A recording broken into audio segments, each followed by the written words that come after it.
One of the biggest challenges I hear from traditional brick and mortar stores that have maybe been in business for a few decades even is how do I successfully transition my business online?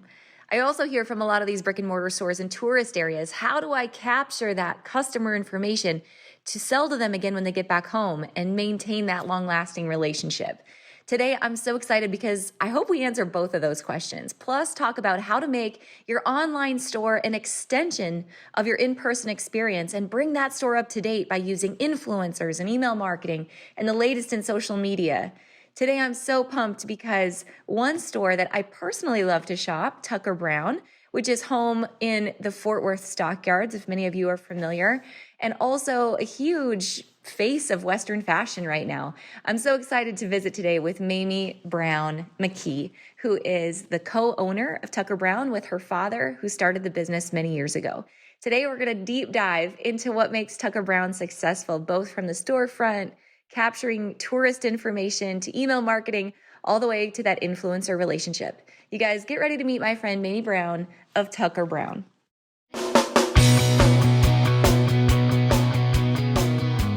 Let's talk about your business, strategy, and the juicy details of what actually works, from mainstream fashion to fashion on Main Street, and the entire ecosystem behind it. How do we scale your company and do it with the balance and the happiness that we all seek? Let's hear from those insiders, experts, and strategists that actually make it happen. I'm your host, Ashley Alderson from the Boutique Hub, and I can't wait to chat.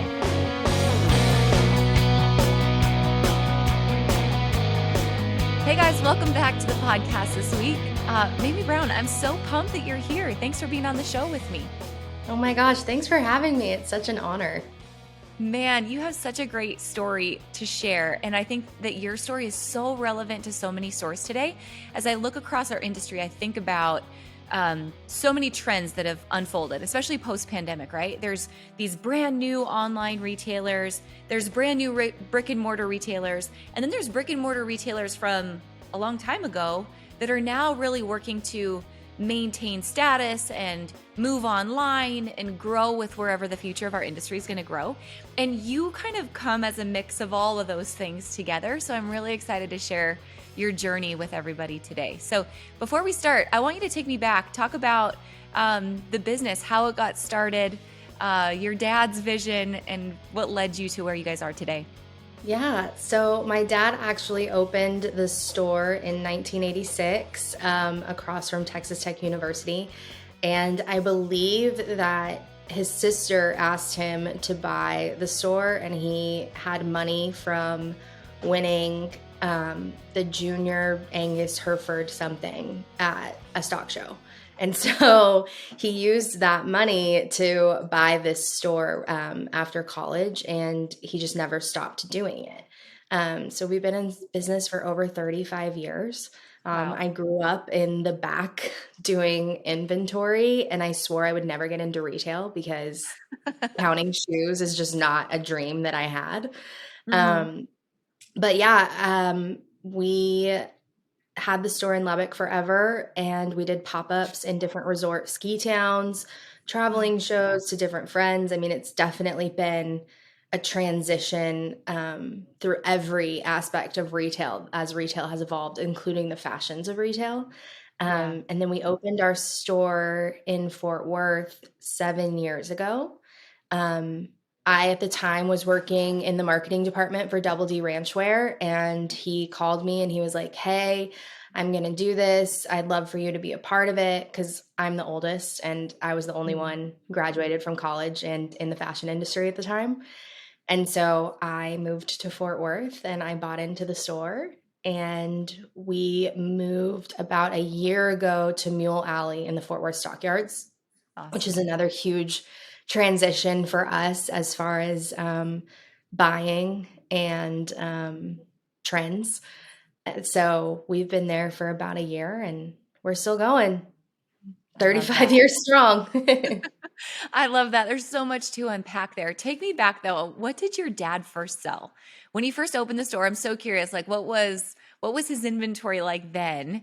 And I'm sure for him to see what your inventory is now is a pretty cool journey and transition.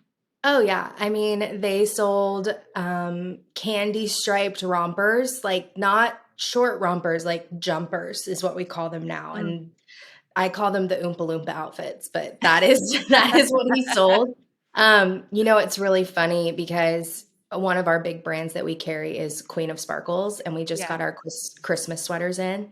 And he actually pulled out some Christmas sweaters that he had from the store in the 90s, Oh my gosh. that my mom had, and they're the exact same. So it's funny how fashion comes full circle in some of those ways. But yeah, it's definitely evolved, and fast fashion has had such an effect Mm. on that because originally the brands that you carried were Double D and Johnny Was, Theory were some of his brands. Brighton was a big brand of his. Yeah. And you had to place all of those orders 6 months out. Yeah. And fast fashion in, I want to say, like the early 2000s truly changed the way that he bought and the way that Yeah. what the store became. It wasn't really a super high-end store. It was really more of a store for everybody. Yeah. Talk to me about that today. I actually let me ask you this question. I'm dying to know this question. What's the best piece of inventory management advice your dad's ever given you? Yeah, that's so hard because he almost has like a photographic memory when it comes to inventory. You Mm. can ask him something, in a pack of shoes, you get 12, and he can tell you exactly what sizes we have left in each shoe that we have. Wow. It's nutty. Um, but I think for us, the biggest one is just, doing inventory checks at every quarter. We transfer our inventory from one um, category, like quarter three, we transfer into quarter four once it's been inventoried to make sure that we have the right amount. Mhm. Um, and I think just being for him, as far as inventory planning and buying, just being really aware of the transactions and what sells in the store. Um, we have best sellers for sure and Yeah. best brands, and just kind of really hitting heavy on those and knowing which ones are the most successful and just being aware of what's happening in your store. Yeah, absolutely. Inventory, I think, can be like math, it can be so intimidating to a lot of people unless you figure out how to let it tell you the story that then feeds Absolutely. into marketing and all the fun things. What if you could give me like a little behind the scenes peek of what your process is, what systems you guys use? I'm sure with a store that's been around for a while, you've had to transition from system to system, from POS, and now also bringing the store online. So, what does the technology stack look like for you guys? Yeah, so I remember when they hand wrote everything in the store for every transaction. Yeah. And then they switched to QuickBooks, but it was like this whole system that you had to buy, and they shipped to you because internet was kind of not a thing, Yeah. um, which it's so crazy. And I can see in my mind like entering the customer and like entering the items. I mean, it was just such a process. Mm, Now we are huge Shopify fans. We have tested every form of POS system at this I'm point. sure. We love Shopify. One of the things I really love about Shopify is it's very time consuming to do all of this, but they offer so many free resources Hmm. to help build your business, brick and mortar and online. Yeah. Um, so we use that as far as inventory goes and as far as our online goes. Project planning, I'm a big Asana person because it allows me to connect my whole team and send out certain tasks per person. Yeah. And we can really streamline our projects. So if we have an event coming up, I put stuff in there like you're in charge of picking up the drinks or the napkins or anything like that. You have to get the flowers, you're in charge of the graphics. Yeah. So we really, and that way everybody knows, and there's not a whole lot of wiggle room for questions or not knowing what you're doing. Um, and then for scheduling and just kind of like keeping track of what everybody's doing, we use Sling, which I love. If you are an online store and you have a lot of people working remotely, they can check Mhm. in from wherever they're at. If we have girls that are going on vacation and they help with our social media and website, they can still clock in and work while they're on vacation. I don't Mm. usually make people do that because I'm a big proponent of work-life balance. Yes. So, but it's, it's crazy how there's all these apps that you can just use versus how it used to be when you had to punch, your time card. It's So come a long way. It's come a real easier, long way. Yeah. come a Yeah. really long way. It's Yeah. easier, but there's just a lot of information to digest for sure. It's a lot of big decisions that you have to make along the way. Yeah. And trust, right? Because you knew, like your dad, like you said, with a photographic memory, he knew probably where everything was and what everything was. And now to trust an entirely new system. A lot of stores, if I think about, longtime brick and mortar stores, struggle with that transition to move online and to adopt technology and do some of those things. But you guys have been really successful in that and moving your store online and making your online a real extension of the brick and mortar. Talk to me about that journey and that process of really how you and your dad came together and um, made the store what it is today, right? Like made it even more current than it was and brought it to a whole new audience online. What was that like? How'd you attack that process? Yeah.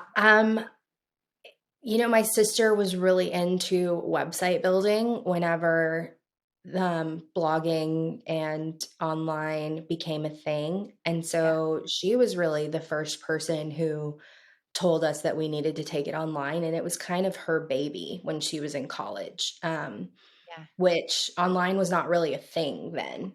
yeah. It's crazy to think how much it's evolved in 10 years. So that was kind of her thing, and it was very simple. We didn't have everything on there. We weren't taking our own photos. We were just kind of like uploading what we had photos for. Hmm. Um, and I think as we grew, the issues I started to have was the inventory tracking. Just Yeah, having two inventories, or if something sold online, having to pull it from the inventory in the store, from the system yeah, specifically. And I think that's why we transitioned to Shopify because it allowed us to do both. But it was definitely a process. My dad, I will say, has always been a huge advocate of email marketing. And that's really how the online store started because he would email out products, just like a picture of hmm, a product, and yeah, say, like, this is a really awesome piece. And that's kind of people would call or they would respond to the email. And then Maggie came in and was like, you need to take this online so it's easier, it's more streamlined. And it was definitely a learning curve for him to um, get past people calling and emailing and just going directly to the website. yeah, Um, but that was 15 years ago. yeah, And now, he still is like, we sent emails this week? Like, what are we mm, emailing? And driving that traffic to the online store. And that's kind of how we got started. So if we knew we were emailing something, we would make sure it was on the website so that it was a little bit easier. People didn't have to call for it. They didn't have to email. They could just go directly to the website. hmm, Um, and then as social media became a thing, I became much more interested in that. And you saw all of these businesses getting on Facebook and selling stuff with Facebook sales. yeah, Um, and that was a really big push for us too, to start putting that product out there for people and posting about it. And that all kind of catapulted us into having an online store. And we've always had one. It's always been pretty basic until 2020. And when COVID hit, we were so fortunate because we already had it all set up and it was yeah, ready to go. But we'd always had a brick and mortar. And so we'd never really taken the time to pour in to the online store. We'd always yeah, had it. It's been, we were making sales on it, but not, it had so much more potential than the time that we had given it. And yeah, so when 2020 hit, we really took time to focus in on that online store, and we just haven't stopped giving it the attention it deserves since then. And now, we're very OCD when it comes to our website. We want all the pictures to look the same. They all have to be formatted the same. because that's how we are about our brick and mortar. You know, we want it to smell good. We want it to be clean. We want all the clothes to be color coordinated. Like that's how we are with our website as well. It's just, like you said, an extension of our store. And I think that's what's helped us be really successful is that it's so streamlined with our in-store experience. And, I think the biggest piece of advice I could give about online is it's worth the moments that you put into it. Yeah. As a brick and mortar owner, it's difficult to pull yourself away from the sales floor. But if you take 30 minutes every night instead of watching a TV show while you're sitting in bed, like take that 30 minutes and pour it into your online store. And I swear it'll be so worth it. I love that. Take that one step further from you. If someone's listening and they're like, okay, like really, is it another person? Do I need to hire another person? Is it how I also approach social media and making sure I'm sharing links? Is it also that attention to detail like you were talking about with the online store? What else do you think a lot of brick and mortar stores are missing when it comes to making that connection in their online and their brick and mortar, and how to finally drive the traffic to online that they need? I think a lot of it when you're talking about social media and the website, it's very much about your personality that you're showing. Mhm. I know, like for me, I just spent the last 10 months. I was pregnant, and so I was like, I am not putting clothes on as far as the store goes. I don't want to be in the photos. And it was interesting because people missed seeing my face because Tucker Brown's one of my children. And I think, it doesn't you don't have to make it difficult. Just kind of show up as yourself on that platform. Um, for a very, very long time while we were here in Fort Worth, it was just my dad and I running the store. We were in the store every single day. I was doing the website while I was up there. I would take pictures while I was up there. I would take mirror selfies. I had him take my photos for 4 years. And that's how long it took me to train him to take a really good photo. Um, but, I don't think you need to hire anybody if your brick and mortar is doing well. If you're wanting to just create an online, you don't have to spend that money hiring anybody, but you Yeah. are going to spend that time. And time is valuable, but you are going to spend that time creating something. I know a lot of people talk about how their husbands or their boyfriends or their sisters, Mhm. influencers too. They're like, oh yeah, my boyfriend took my photos on my phone for 3 years. It doesn't have to be perfect. When you Yeah. start, you just have to start. And then as you go, you can tweak it. I mean, there's constantly things on my website Yes. that I'm like, okay, I don't like that. I want to just tweak it. And there's so many resources, free resources too, that help you build a website and make it profitable, and make that conversion. And it's just a matter of my biggest thing is just take the time. Like there's so many things that we do in our day that could be put to better use, myself included.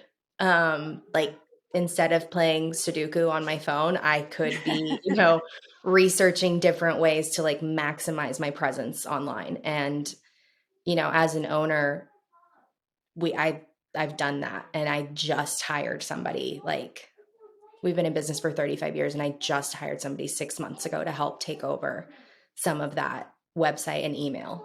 And I think I'm a huge advocate of emails. Yeah. And they're so easy. Once you Yeah. start, I mean, once you start kind of curating that email list of all of your customers, I mean, you branch out so far. Mhm. And Let's talk. go ahead. Oh, let's talk about that more, because I'm a huge advocate of emails, and I'm always shocked at how many people aren't really using and maximizing email. So I know you're on Shopify. Are you using Klaviyo, or what are you using for emails? And talk to me about your automations and campaigns and how often they go out. Yeah, so we actually just use Shopify email. Oh, We were perfect. using MailChimp, and there's another one that I tested. I am all about streamlining. So if Yeah. Shopify offers it and it's just going to make it easier and there's not like a transfer of data, I'm all for that. So I remember a long time ago, I took a a class by Jenna Kutcher, and she's a huge advocate of email campaigns. And she just said, if social media disappears tomorrow, what do you have to show for your customer base? And that has always really stuck with me. And that's kind of what we think of when we're doing the emails. I've gotten, this is so random, but I've gotten some of my best employees from sending out emails about the fact that we're hiring. It's not from social media. It's not from being in the store. It's from an email that they opened and saw that we were hiring and applied. So the power of email is very, very real. But yeah, we use Shopify. We have automated campaigns. Again, anything automated or streamlined, I'm all for. Abandoned cart. So 24 hours after somebody puts stuff in their cart and then doesn't check out, we send out an email that's just like, hey, this item missed you. Come back. So we do stuff like that. We're currently working on creating automations for, our best customers who haven't shopped with us in 30 days or stuff like that. And I think that there's so many ways to gather emails. One way is if you're an online boutique, just having a pop-up and offering a discount. Or on your Instagram, if you're running a pre-sale on something, say, hey, do you want this pre-sale when it comes out? Enter your email here. And that's a great way to kind of gather emails. For us in the store, it's, can we get your name and your email? And do you agree to sign up to receive marketing from us? And then campaign-wise, we probably send an email every other day. Just about anything. If something's not doing well, if something's brand new, if there's something that we love, but it hasn't sold on the floor because it has no hanger appeal, like we send emails about everything. And they're very simple. We go on Canva and we just kind of drop a photo of the item and make it kind of funky and then put that as like the title graphic. And then underneath it, we just like put different photos of the product or the different colors. I mean, they're very simple. And we try every week to kind of do like a collection email. And then we try to really hit products, like singular products. I am so glad that you're here, that not only are you listening to the podcast, but you know why you're different? Because you actually implement what you learn. And that sets you apart from everyone else in this industry every single day of the week. So thank you for that. And because I know you love to take action, I want to make sure if you're not already a part of our community at the Boutique Hub, that you have an opportunity to join us. You see, the membership at the Boutique Hub is the core of everything we do, and it has been for almost 10 years, which is crazy. We gather together from all 50 states in the United States and 7 countries, boutique owners, wholesale brands, and our trusted and vetted industry partners on a daily basis to talk about what's really happening, to answer your ongoing questions, to share stories, to learn and grow from and with one another. Inside of the membership at the Boutique Hub, not only do you have access to our daily community, but also our ongoing education. You see, we have live experts coaching and speaking every single week, 2 days a week, both retail and in our private wholesale groups. We also have monthly training bundles and content calendars that go out to our members on a regular basis on all kinds of topics, plus our vetted training library. Our training library is full of tools and templates and videos and how-tos, checklists, everything from non-disclosure agreements that you can learn from, model agreements, content calendars, an engagement library, videos on how to run Google ads and Facebook ads, to optimizing your inventory, your buying, and how to pay yourself more with Profit First. Besides learning, I want to make sure that you also have an opportunity to buy and stock your store accordingly. So members of the Boutique Hub also have access to so many discounts from vetted and trusted wholesale partners, almost 1,000 of them now, inside of the Hub and also on our platform, hubventory.com, the new wholesale marketplace built by the industry for the industry. And finally, you guys, your membership, I can tell you how to get it for free. And many members do. And here's why. Membership at the Boutique Hub comes with all kinds of exclusive perks and discounts only open to you, a Boutique Hub member. And when you use those perks and discounts, it saves you often 3 to 4 times the amount your membership actually costs, which starts at just $24 a month. So access those perks and those discounts, those wholesale savings, and also make sure you're growing your business to build more revenue with all the trainings happening at the Boutique Hub. You know what? One last thing. I know you like listening to podcasts, but you know what's even better?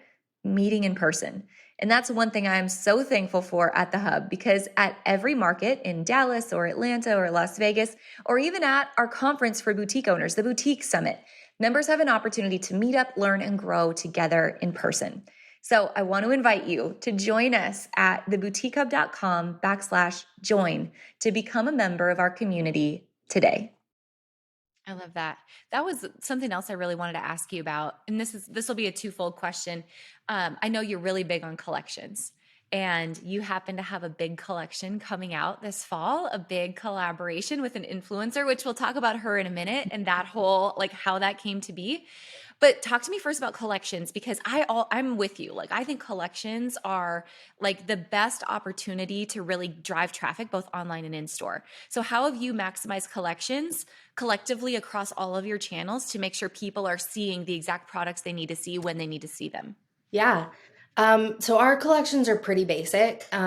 We try to launch new arrivals um, every week, but for the most part, when it comes to our collections and our Mhm. emails, we just sent out like a Halloween one. So Yeah. here's all of our Halloween products. I know we've done like a faux leather fever one because that's huge for fall, and we send Yeah. out kind of like all of our faux leather. Um, Clearly. and yeah, I know, I love it. All the, like, serotonin dressing, like, all of Yeah. that. Um, I think for me, I our Instagram is not necessarily collection based. Some of it is, and we do take the graphics from the emails and we post those on our Instagram, and then we will Yeah. share the products. So we kind of try to, like, coordinate everything, but as far as our website is concerned, we have a tab called featured shops, and we have a Yeah. bridal tag, a bridal collection, and we have a, bump friendly collection because, as a Yeah. mom, I still wanted to look cute. I didn't want my picture taken, but I still wanted to look cute. Um, Yeah. so there's a bump friendly, I think we have a modern cowgirl, just for that Western crossover with the stockyards. Yeah. Um, so we have maintained collections throughout the year that we keep all year long, and then we'll throw in Mhm. random collections like Halloween or stock show and rodeo when in January. And then, NFR is always a really big one for us too. But I don't think you have to like put a lot of time and effort into like creating these collections weekly, because as a buyer, you're already creating a collection. Yeah. And I think that it just kind of all comes together when you have it all. And when you are buying, it's important to maintain like trends and what you're Yeah. thinking for the fall. But yeah, for us, it's just kind of like when we get it shipped, it all just kind of comes together, and that's kind of how we determine what we're going to do.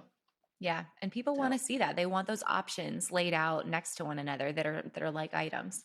All right, so talk to me. You've got a cool collaboration coming up. This is not the first time you've done this, so I'm sure there's things you've learned along the way, but let us know what you're up to with this cool collection and collab. Yeah, so NFR in this industry is in the Western fashion industry specifically, and I think it's becoming more mainstream Yeah. as rodeo becomes more trendy. It's always a big deal for us, and we are heading into our second year of launching a collection with one of my friends, Shaylee, better known as West Desperado. It's And for shocking to those of you me. who don't know, like that's Yeah, one of the biggest Western influencers. She's a big yeah. deal. She's awesome. Yeah. I'm a big fan. I've always been a big fan. But yeah, we kind of came up with this idea to create a collection that she handpicked for our Mhm. store for her followers for NFR. We've had, she has a tab on our website. We kind of keep it up to date, and she picks stuff throughout the year. Mhm. But NFR is always the really big one. And Yeah. she handpicks these pieces, and we put them on our website, and she wears them to NFR. And I think her style for NFR is bar none some of the most creative, and iconic looks that I've seen at NFR. Not saying that there's not a ton of beautiful women with iconic looks at NFR, but I feel like Shaylee's are always very noted. Um, and I think that there are a lot of people who want that inspiration when they're going out there. And so for her to come in and hand pick pieces and style those pieces for her followers has been really, really cool to watch, but also just a great resource for people going to NFR who just need a little extra creative help Yeah. from somebody who's just brilliant at styling. So it's always Yeah. been fun. We love doing it. I love that. And what an awesome opportunity. Just, the social media engagement, the connection, like there's so much fruit that can come from that collaboration. I'm sure you've had good and bad experiences along the way with collaborations and influencers. So if there's anyone listening who's like, "Oh my gosh, that's a great idea. I want to do that." What would be some maybe quick tips you could give to someone looking for an influencer or how to set up a collaboration like you did? Yeah, I think the biggest piece of information or piece of advice that I could give is you have to create a relationship with them. Yeah. I had known Shaylee for probably 6 to 8 years before I asked her to do this, just through social media. Like Yeah. we had never really met in person. We were just social media friends for a very long time. And you just kind of have to create that relationship. We're very, very lucky because I met Shaylee when she had just started blogging. And I think that's important too. Like if you see somebody who's a micro influencer and you see the potential of what they could be, invest in that.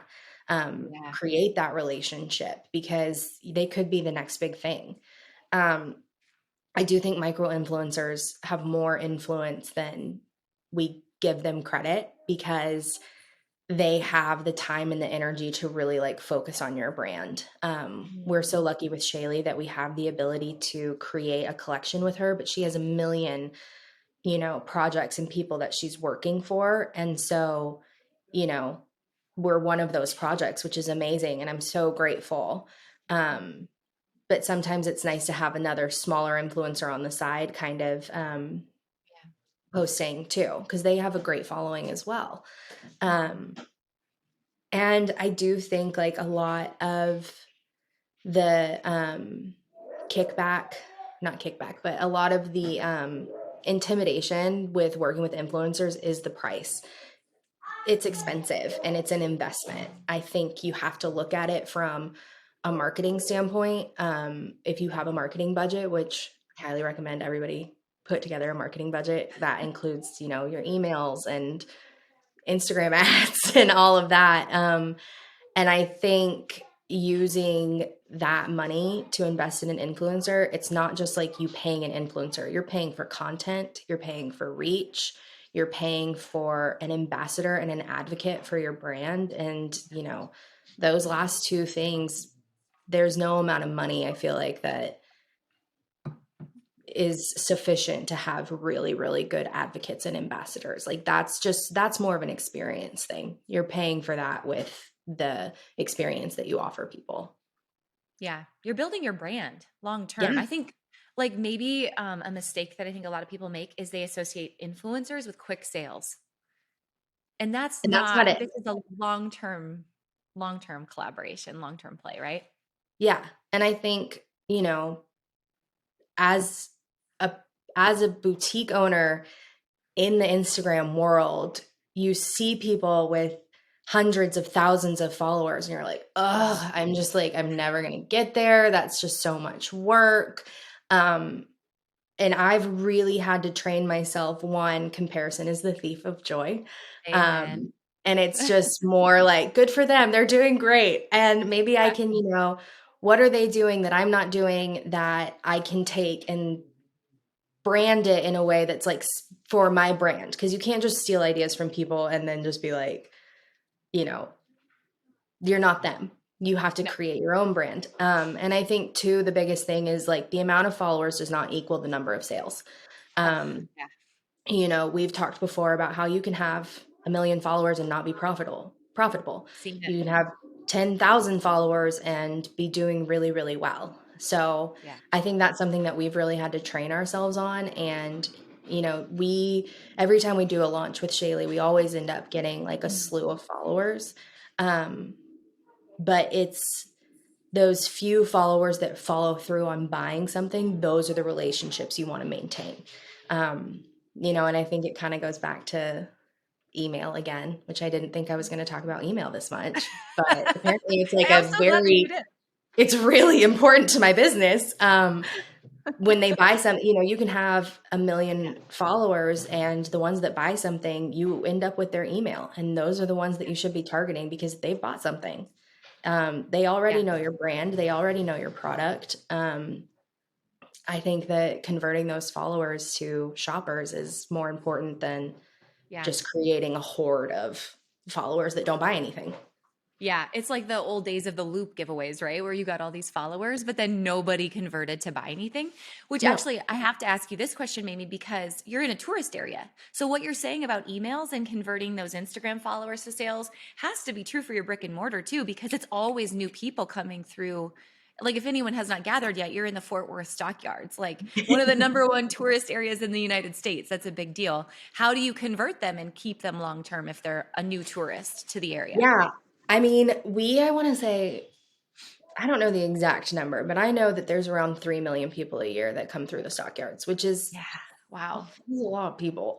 Um, Yeah. and they don't all buy something. A lot of them do a lap and walk out. But I think for us, we create this really cool, the stockyards is an experience. Oh, for And sure. we want to be a part of that experience. So we're trying to create this experience in our store. And we always try to gather emails when somebody checks out. And I think, and we always tell people to tag us. If they wear our outfits and they're on Instagram, we're like, please tag us.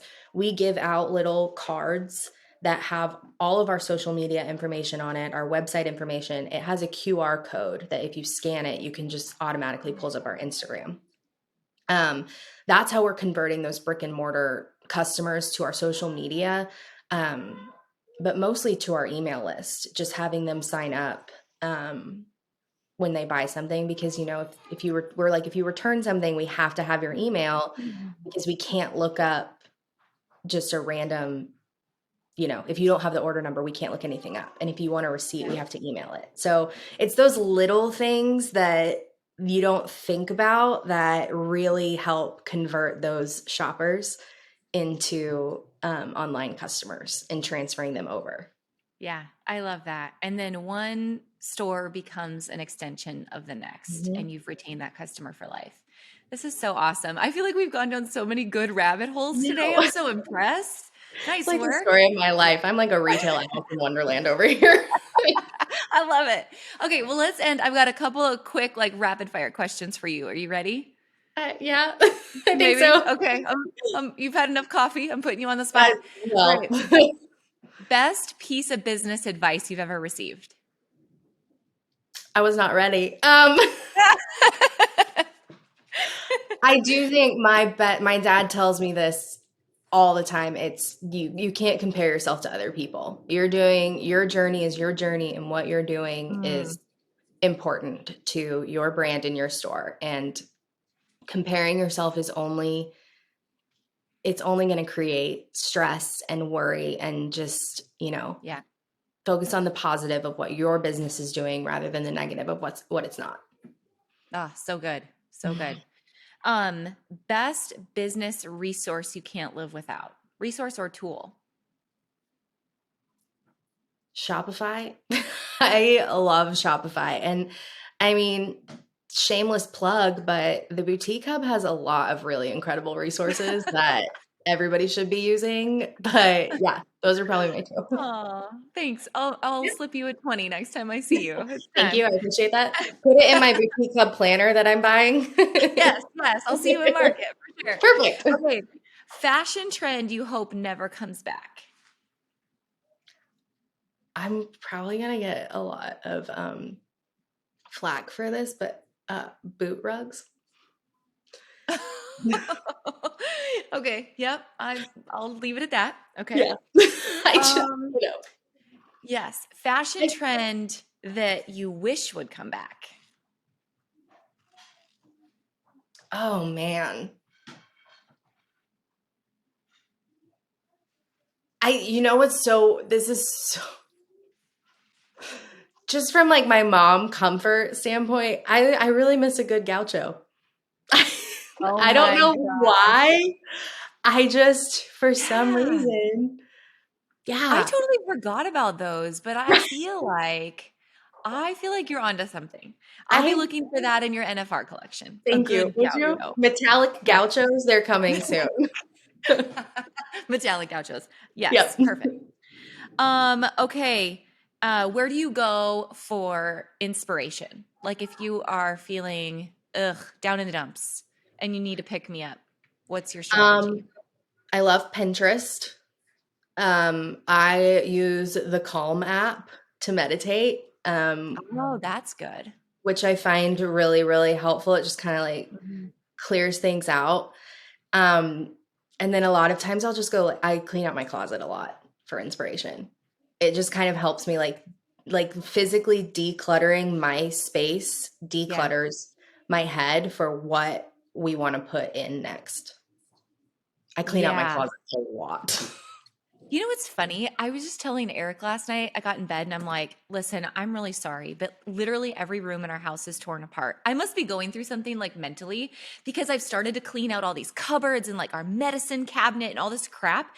And then I've only put back in what I want. And then I've just left everything Yeah. else just a total No, I've done disaster. that. And I don't like Yeah. taking things to Goodwill. I don't know why. I like to Yeah. like give them to people. But there's like I just had a baby and like the whole concept of nesting, I don't think Yeah. I've gotten over it. Like I'm still cleaning everything out and getting rid of stuff and purging. And I do think like Yeah. I do it at the store too. Like decluttering your space, your physical space helps declutter your Yeah. mind to let new stuff in and new inspiration and creativity. So I it totally looks believe really that. messy all the time. It's it's a decluttered mess in my mind. There's not as much It's all stuff as there used to be.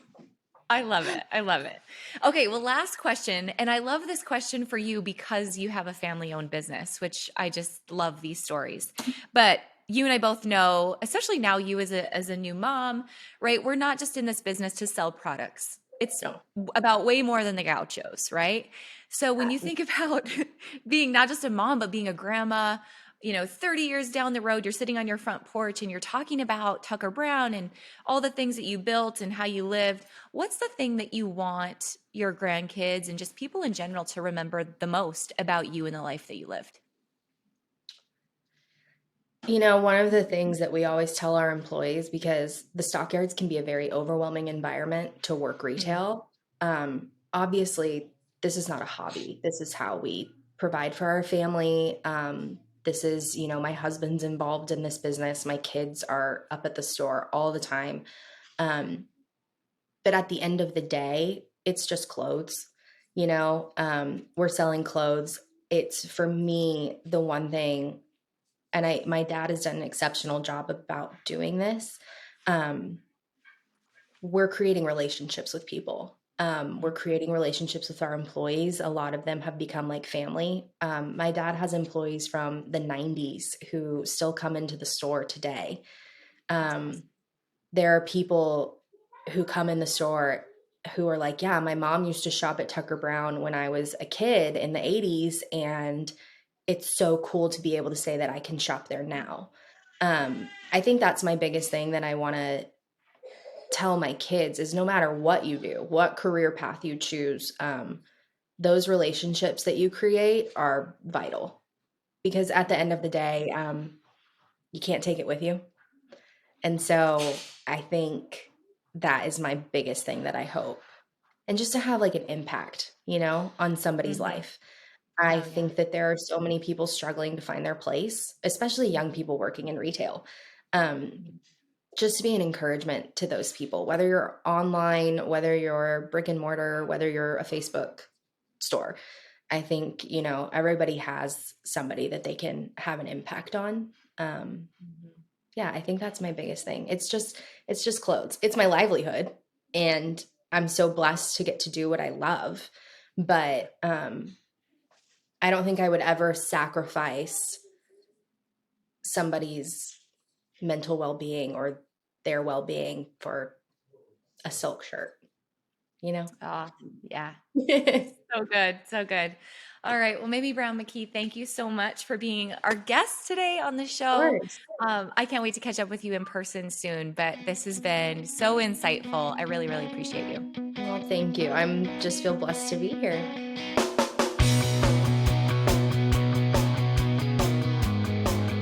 Hey guys, thank you so much for listening to this episode. We hope that you loved it. Don't forget to hit subscribe and leave a rating and review down below for a chance to be one of our featured listeners each and every week. For more information on our spirit of community over competition and how to access complete show notes and bonus downloads from our guests, head on over to theboutiquehub.com and join the community. We'll see you next week.